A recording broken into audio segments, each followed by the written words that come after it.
रात के 10:30 बज रहे थे।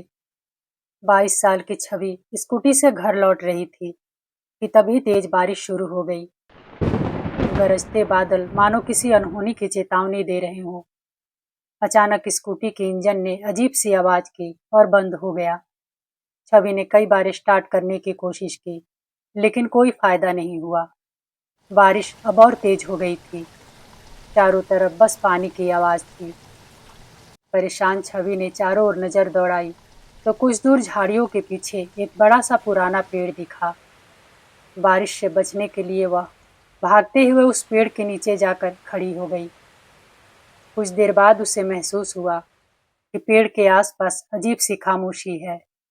बारिश की आवाज भी जैसे धीमी पड़ गई हो। हर पल उसे वहां किसी की मौजूदगी का एहसास हो रहा था, जबकि वहां उसके सिवा दूर दूर तक कोई नहीं था।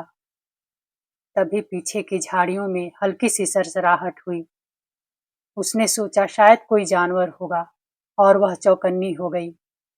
तभी उसकी नजर गीली मिट्टी पर गई, जहां कुछ पैरों के निशान थे जो पेड़ तक आते आते गायब हो गए थे। डर की एक ठंडी लहर उसके अंदर दौड़ गई। तभी पेड़ की एक ऊंची टहनी झटके से हिली, जैसे किसी ने उस पर छलांग लगाई हो। छवि पीछे हटी, इससे पहले कि वह कुछ सोच पाती। उसकी नजर थोड़ी दूरी पर गई, जहां पत्तियों और झाड़ियों का ढेर लगा हुआ था, जो धीरे धीरे हिल रहा था, जैसे कोई अंदर से खिसक रहा हो। मानो उसके नीचे कुछ जिंदा हिल रहा हो। अचानक उस ढेर के अंदर से एक हाथ बाहर आया। छवि की रूह कांप गई।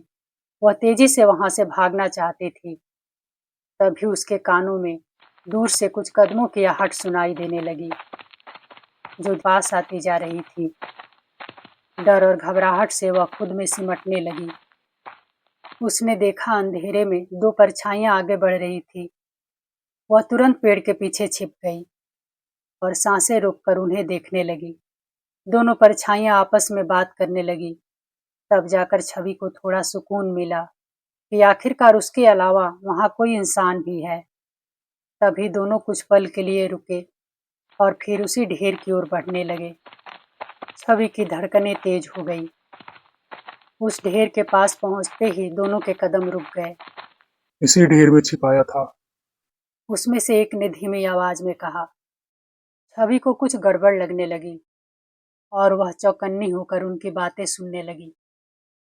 तभी उसे पता चला कि दोनों ने किसी लड़की को मारकर उन पत्तों के ढेर में छिपा रखा है। उसकी आंखों के आगे ढेर से बाहर आया वह हाथ घूमने लगा। यानी वो अभी भी जिंदा है, छवि ने खुद में बुदबुदाया और फिर से उन दोनों आदमियों की तरफ नजरें टिका दी। वे धीरे धीरे आगे बढ़े और पत्तों का ढेर हटा दिया। उसके नीचे एक लड़की पड़ी थी, कीचड़ में सनी गीले कपड़े और काला पड़ चुका चेहरा। वह बिल्कुल पहचान में नहीं आ रही थी। छवि ने डर के मारे आंखें बंद कर ली। दोनों उस लड़की को ढेर के साथ जलाने के लिए वापस आए थे, लेकिन बारिश ने उनके पूरे प्लान को चौपट कर दिया था। उनके चेहरों पर परेशानी साफ झलकने लगी। तभी लड़की की उंगलियां हल्के हल्के हिलने लगी। उसके शरीर में हरकत होने लगी और अचानक उसने अपनी आंखें खोल दी। तूने तो कहा था ये मर चुकी है, फिर ये जिंदा कैसे हो गई? एक ने गुस्से और घबराहट भरे स्वर में कहा। छवि ने कांपते हुए झांका। एक आदमी आगे बढ़ा, हाथ उस लड़की की गर्दन की ओर बढ़ाते हुए। छवि की बेचैनी बढ़ने लगी। वह चाह कर भी उस लड़की की मदद नहीं कर पा रही थी, लेकिन अगले पल जो हुआ उसकी किसी ने कल्पना भी नहीं की थी। अचानक वह लड़की एक झटके से उठी, उस आदमी का कंधा पकड़ा और जोर से घुमाकर उसे पेड़ से दे मारा। नीचे गिरते ही उसने उसका गला दबा दिया। गले पर दबाव पड़ते ही उसकी सांसें हमेशा के लिए थम गई। छवि आंखें फाड़े यह सब देखती रही। वह समझ चुकी थी कि वह लड़की जिंदा नहीं, बल्कि अपनी ही लाश में समाई हुई आत्मा है। दूसरे आदमी के चेहरे का रंग उड़ गया। वह लड़खड़ाता हुआ पीछे गिर पड़ा। आत्मा अपनी जलती हुई आंखों से उसे घूरती रही। उसकी सांसें थमने लगी। वह किसी तरह उठा और बिना पीछे मुड़े भागने लगा, लेकिन यह देखकर उसके होश उड़ गए कि उसके कदम एक ही जगह पर पड़ रहे थे। आत्मा ने उसके बाल पकड़कर उसे ऊपर उठाया और जोर से जमीन पर पटक दिया। वह चीख भी नहीं पाया और उसकी सांसें हमेशा के लिए रुक गई। छवि से यह सब देखा नहीं गया। उसने कुछ पल के लिए आंखें बंद कर ली। धीरे धीरे जब उसने आंखें खोली तो देखा आत्मा के होठों पर हल्की सी सुकून भरी मुस्कान थी।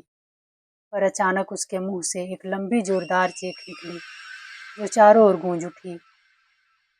कुछ ही पलों में उसके शरीर से धुंध जैसी कोई चीज निकली और हवा में विलीन हो गई। उसकी बेजान लाश फिर से जमीन पर गिर पड़ी। छवि गहरे सन्नाटे के बीच खड़ी थर थर कांपती रह गई।